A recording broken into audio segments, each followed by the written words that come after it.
So you're very welcome. As I said, we hope to be finished within the hour. This is our second information session. We had one about 2 months ago as well.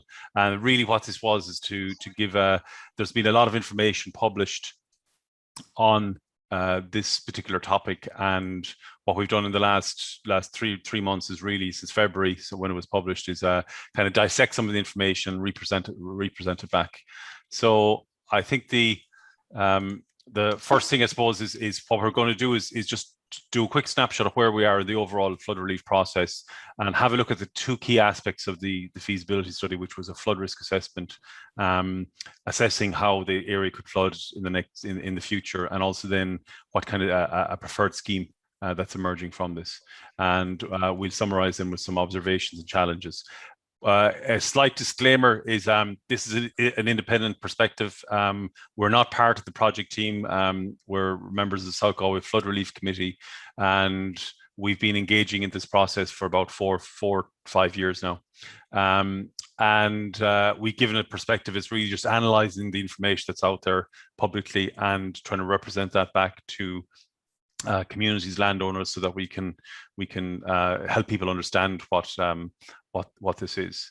So I think the full accurate information, I can send it out here as well. It's the South Galway FRS at Ryan Hanley. They're the design consultants. They're the key people who are looking at this. So the flood relief scheme takes into account, it's a very extensive area, almost 500 square kilometres, almost to Lough Ray, up the Slieve Aughty Mountains, Derry Brine, Lough Cutra, encapsulating Boston Tubber, out the way to Kinvara as well. So it's a pretty extensive area, and as we know ourselves, it has had extensive flooding, decades of flooding at this stage. I think there's a report from 1961, a meeting in Laban Hall that was trying to propose the digging of channels, from Cool to the sea to help alleviate flooding. So it's been around for quite a long time. This time around, we've had, we basically, there's a flood relief scheme that has been undertaken by Galway County Council and the OPW, and this is basically, we're at stage one of that scheme. It's been running for about 3.5 years, and really what's happened in that time is mainly a lot of study about the hydrology of South Galway, a lot of modelling, because it's an extremely complex area with swallow holes, etc. So swallow holes, underground rivers, turlocks. It's very, very hard to manage that. So at the moment, all that analysis has been done, and what's emerging now is flood risk assessment, a merged scheme, and a kind of initial cost benefit analysis from that. What will happen is when this particular phase is over, it'll get into more detailed designs, a route selection, for lack of a better word, and continue with that. So the first thing that was published was a flood risk assessment, and this was, as I said, there was a lot of study done, and really what they did is they analysed the whole area of South Galway, and they were looking at how this place would flood in a 1 in 100-year flood event.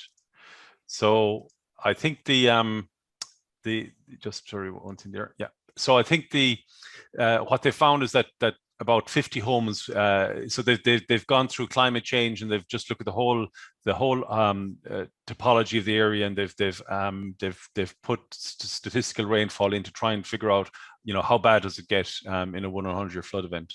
And the summary is in this area around 50 homes flood, 23 are at high risk, and then 65 non-residential properties. That's could be farm buildings or Turbell Lee or business properties, etc., would also flood.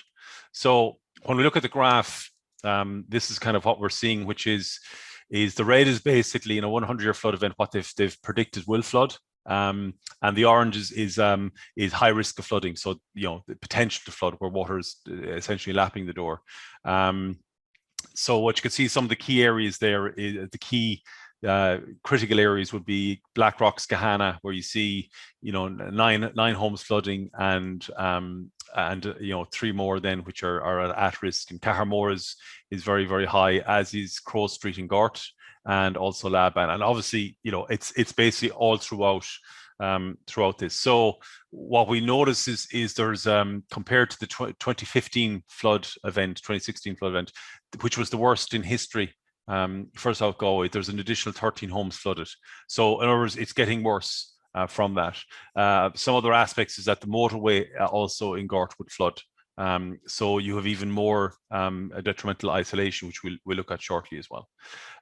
Also, farm buildings, basically looking at a very, very high risk of flooding as well. This is slatted houses, farmyards, again, pretty much across the catchment as well. And then non-residential properties, this is like I said, Turbellilly, Kiltartan Church, and several businesses in Crow Street and Gort, with several more at risk as well. So what's happened is they basically, all those would sort of build up to a case or a benefit of putting in a flood relief scheme, and so it's that analysis being critical to I suppose put in place a budget for the alleviation of flooding in South Galway. The other key factor that it's not just about homes flooding, it's about also isolation. And we've all experienced this in South Galway in the last flood, where there's a huge amount of communities can be cut off. These red lines are all the roads being flooded. So essentially some communities are isolated. And an example, the Kiltartan to Kinvara Road, let's say via Cahermore, would have flooded for 99 days, nearly 1,000 vehicles a day. And we have reports from there saying that, a trip to Northampton School, which, could have taken, 2 minutes before, could actually, could take up to, 25 minutes just to get there from going roundabout routes. And there's various ones like that. Ryan Rush is another area that here that would have been cut off for 3 months, no access, no vehicular access to it for 3 months as well. And then other isolated communities around the place, from Tierneven, Rue, and let's say other areas, Blackrock, Skahana, etc. Also with Crow Street and Gort. Another critical one here is the motorway flooding. So essentially, with a 1 in 100 year flood event, your whole M18 and previous N18 would have flooded. So again, all that, the only way to get from, and we found this before, from here to here is via Lochray. That was and we said we've been in that scenario as well. So very, very high impact as well. And again, that feeds into the benefit. The longer roads are closed off for the more vehicles that are routed, the more benefit there is to having a flood relief aspect.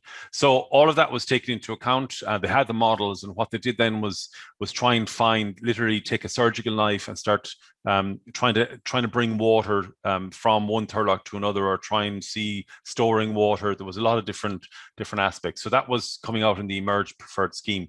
So the kind of process that they did was that they looked. This is basically, the red line is the kind of height, the flood levels that we've seen on the first map, the ones that cause all the detriment in the different communities. So Blackrock, it's over 29 meters. So this is basically, this is the line that floods 50 homes and all those businesses and isolates. And what they looked at was, can we get to what's the maximum that we can tolerate that will save those homes, save the residential buildings, well, as much as possible. So there's a kind of line here that they said what they call the target maximum flood level. How, and this one has been, there was initially, this was lower. When we were chatting to the project team initially, several of these were lower, because that's really, what you're looking at here is a drop of 2 meters to the target maximum in many places, drop of 1 in Kiltartan, and then maybe 1.5 as it goes out towards Cahermore. So it's not, some places, as I said, it's quite good, where it's going maybe 2.5 meter drop, but we can imagine that, if you do get that drop, if you're guaranteed that that's going to be the maximum, that Cool has dropped 3 or 4 feet, then that does offer a substantial saving in terms of the kind of how, you know, the flooding of houses, because it's that level that's the level where you get flooding. So you can see also here is the summer level is really far down there. It's not telling the full story, because there is also a level is where with the scheme water starts to flow, and we'll show that in a slide shortly. So sorry to interrupt you, David. There's a note in the chat that people are trying to get in. Can you see as a host if you can admit people, or are there people in the waiting room? Yeah, there was a few people there. Yeah, I see Okay, them there now. Okay, just brought them in there. Thank you. So let's see if I can even bring that in my own view here. So I think that was the and the design here is that there is a freeboard in terms of that doesn't mean that you know that it's actually at the you know, it's coming into the house. There's actually a freeboard here where there's a tolerance of about 600 millimeters, which is essentially 2 feet, where you know that's basically with any you know, within any house wouldn't go more than that one. So I suppose another way of visualizing this is that it's like an overflow channel. So really what you're talking about is the flood relief solution that we see when we're analyzing this is almost like a river, for lack of a better word, that is flowing on, you know, around this level, from Turlock to Turlock. It kicks in, and you basically start, you know, if Black Rock starts to approach this, it's so, you know, there's a flow on this that will basically, it's almost like you can visualize this as a river of about maybe 1 meter deep and maybe 15-20 meters wide. That's kind of flowing on top of that level, and it keeps water going from mountain to sea. And I said we'll have a little bit more detail in that one. That's what the flood release solution is really about. It's kind of drafting an overflow channel that will that basically will kick in and keep water below that target maximum flood level. So the proposal, and there's documentation up on, I'll give you the links afterwards. There is documentation on this in the project site. So the proposal here is about, you know, crafting these channels, sizing them correctly, and what the flood relief proposal is really channels, culverts, where it goes across roads, or other aspects, swallow hole maintenance. There are other areas where, you know, maybe the topology of the land is not, it's not, you know, we won't be able to get flowing in, like Laban, where there may be a pumping station required to get water out of that, because it may be in, as I said, in a hollow. And there's also areas around for flood protection where if certain structures can't be alleviated fully, you're talking about maybe individual property protection.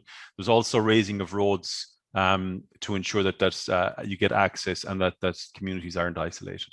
So that's the kind of these are kind of the tick boxes with the actual solution. So if we see something like that on this diagram, you'll see that you know, this is in the feasibility study. You will see that there's culverts, there's channels, swallow holes, maintenance. These are kind of keys in those particular documents. So as I said, these maps have been published. It can be difficult to read them, but there is a lot of information in those, and the project team is available to discuss any of these areas. So I suppose the other one here then is so we've seen these maps. Essentially, this is the red line is the one that's critical, that floods. The orange line is the target maximum flood level, but there's also this green line that we see when we look at the data, and the green line is when when water starts to flow. In other words, you know, you can't have it. Your channel won't be kicking in at the target maximum flood level. It needs to get water flowing. So typically these will be between 1 and maybe 2 meters below. So and I think that's a line that from talking to people, that people are pretty happy with that. You know, water starts to flow in a given scenario. Water will start to flow earlier, and that's where you're trying to keep the water, you know, keep the water flowing, get it from mountain to sea in a safe manner as well. So how does this work then? So what they've done is they've picked these points, and what we asked them to do was, or the project team to do, is look at, these numbers are, they're interesting, but tell us what it means. So they did a few of these hydrographs. You can find them in the feasibility study. And essentially what this is the 2015 flood event at Ballylee. Now a massive 3 months flooding. So basically this is it's saying here, there's Tour Ballylee flood level. Ballylee was floods were 8 foot above the actual flood level in 2015. So what they're doing is they've put a target maximum flood level.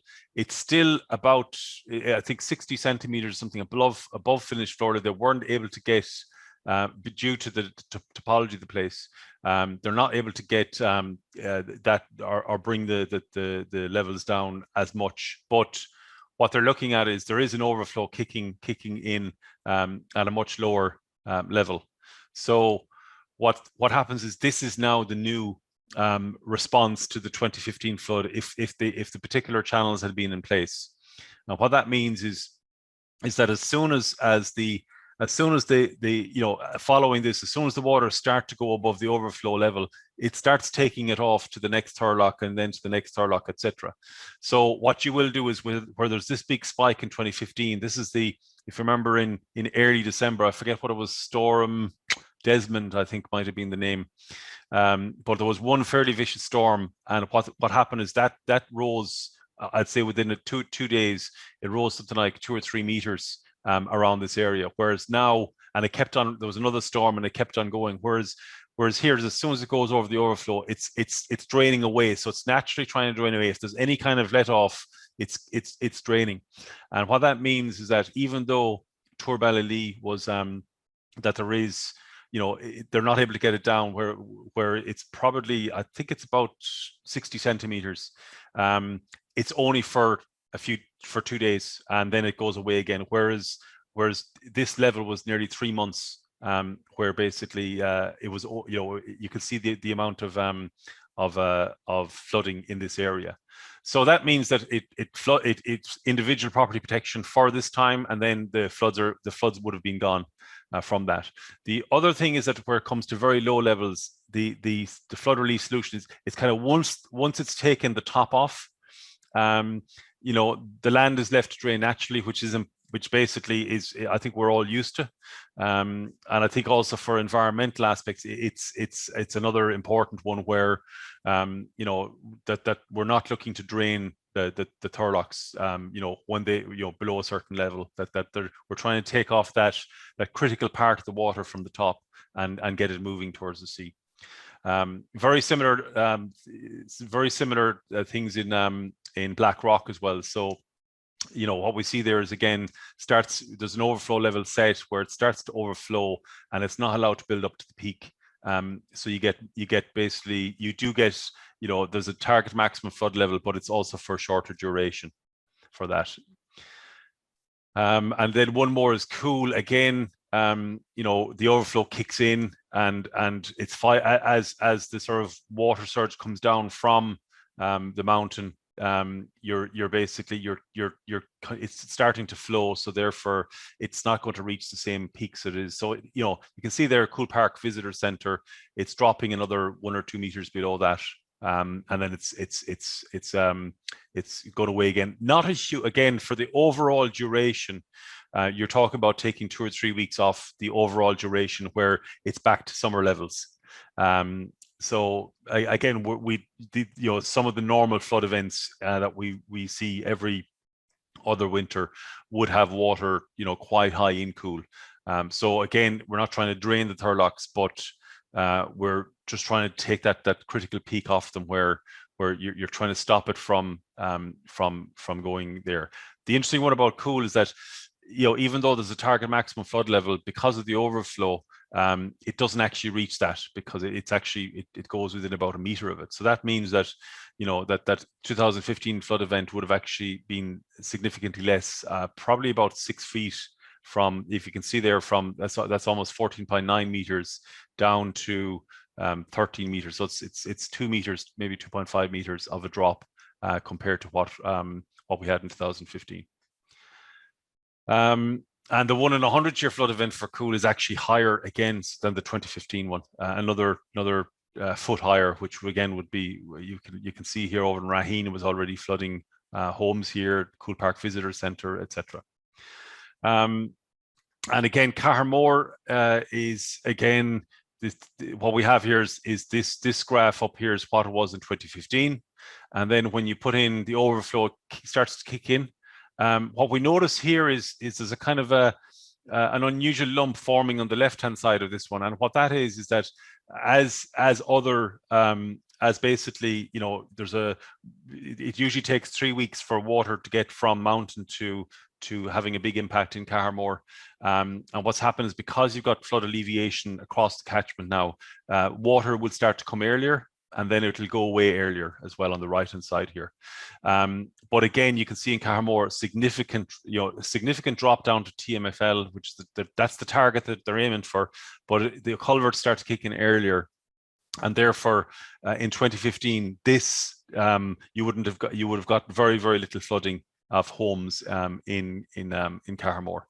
And again, not a huge impact on the overall duration of it. And again, the 1 in 100-year flood event was actually more than 2015 there as well. So hopefully that gives a kind of a flavor for, I'd say, for how, you know, the impact of having a flood relief solution like this, where you've got channels that are bringing the water from A to B and trying to take the peak, those very damaging peaks off, to save homes. So what does a channel look like? What we see is this is currently Kiltartan, the area of land. Sorry. So this is the area. So this is the area of land that we see in Kiltartan going from Kiltartan to Cork. This is where water would flow on severe winter events.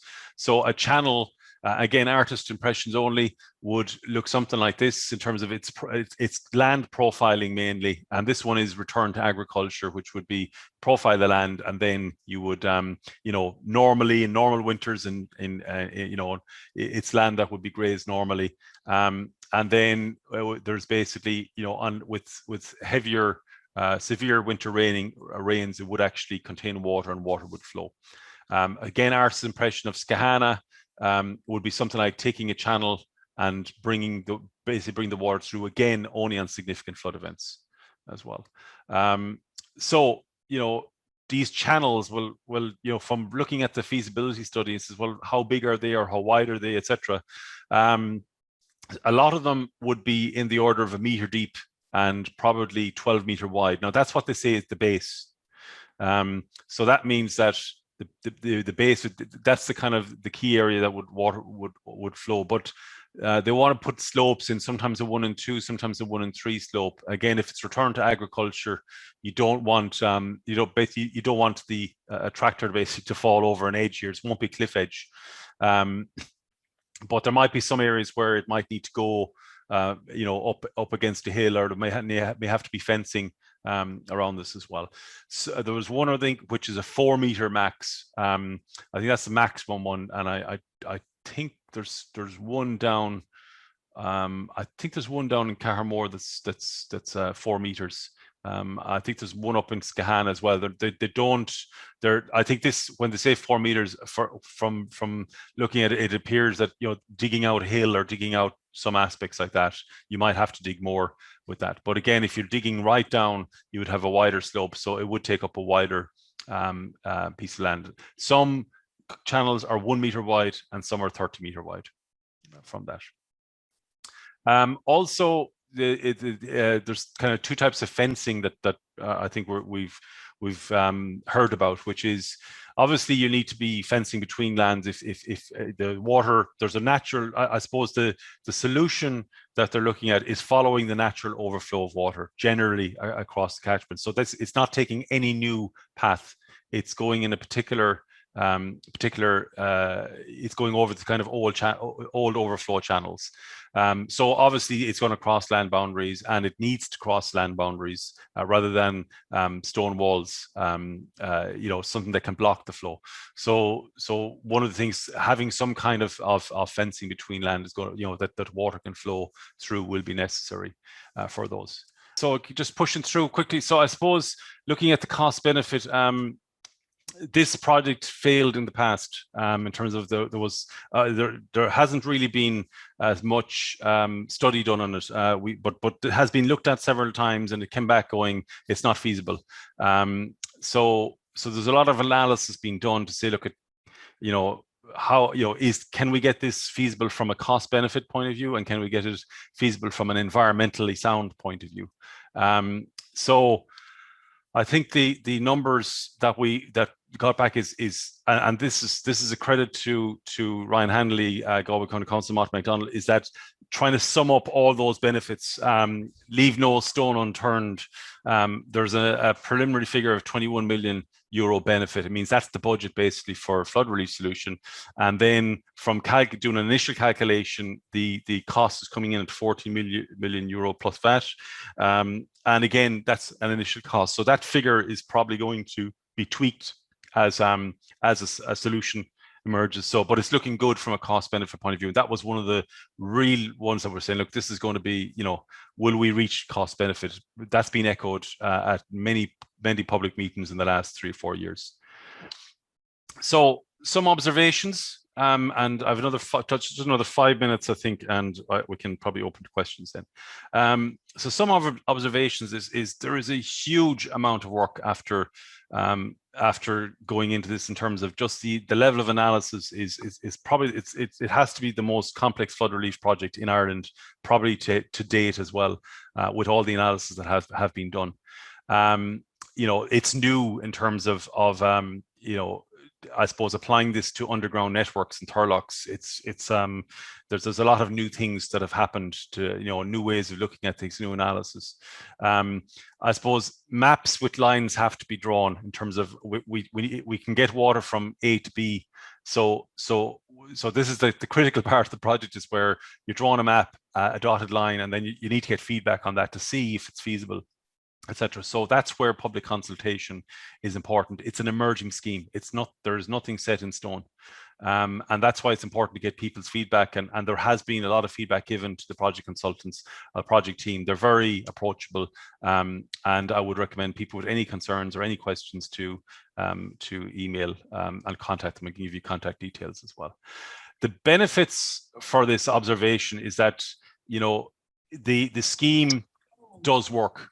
In terms of all of that, if you remember all the sort of the harrowing numbers of properties, etc., it does work. So what happens is these were the homes that were flooding in a 100-year event, 50 homes and an extra 23 homes at risk. They're no longer flooding, they're no longer at risk with that scheme. Farm buildings generally will be saved. There's maybe 1 or 2 that might have to have bunds or some individual property protection as well, but in general most farm buildings are safe from that. And again, residential buildings saved. I think there is 1 with individual property protection. I think that's Turbally, if you could see that. So by I'd say setting that target maximum level by getting the water flowing earlier, we have basically with the scheme these kind of benefits from that. So the other benefits obviously is that there's no more isolation. A 2015 flood event, you can drive from Gortic and Vara to Rue to, I don't think we'll ever save the new line out in Tierneven, but you will be able to get from A to B without much hassle. There's an overall benefit to farmland with reduced peak flood levels. And also benefits on non-threatening floods in terms of actually even the threat to farm buildings as well. Health and environment is that the solution as proposed, it does protect the turlocks. It protects them from from the overflooding that we've seen. And as I said, the solution is not draining Thurlocks. They still have a natural peaks, etc. But we're just taking away those devastating peaks that are not good for the environment, for people, for whole communities as well. And also tourism culture. We are looking at Tour Lee, the Cool Visitor Centre, or even the wall gardens where we lost half of the yew trees from the last flood as well. So these were initial concerns. We've kind of been working through some of these with Galway County Council and the project team. The target maximum flood levels were higher than anticipated. And we've challenged the project team with that, and say, look, can we take them down even more, because there's still a lot of land underwater. I think there's a lot of constraints by the sounds of it, which is the feedback coming back from them about, well, if we can take something down cool down another 4 inches, and then but that amount of water would have to be then brought to the sea. And I think the team has really been trying different scenarios to try and see, and they think they've got what they consider their best scenario, but that still has to be challenged. Motorway Culvert, interesting one. Something that we highlighted to TII, as they were known, back in I think probably about eight or 9 years ago, was that when they're putting culverts under the motorway, please consider increasing them because of flood risk. And I think they have realized now that they need new culverts under the M18 motorway, which is again, that's under review as to how exactly that's going to who owns that? Is it TII, or is it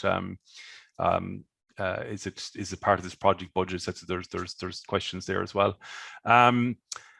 Also, landowner concerns, and these are the key ones, which is, this is one of the reasons why I'm presenting this evening is well, what exactly is happening here? I suppose there's a lot of information, a lot of detail, and we want to make sure that that detail is understood, or at least the concepts are understood. Landowners are concerned, well, what's actually happening in my land, and where is this going? I mean, you've drawn a line, but we need more about it.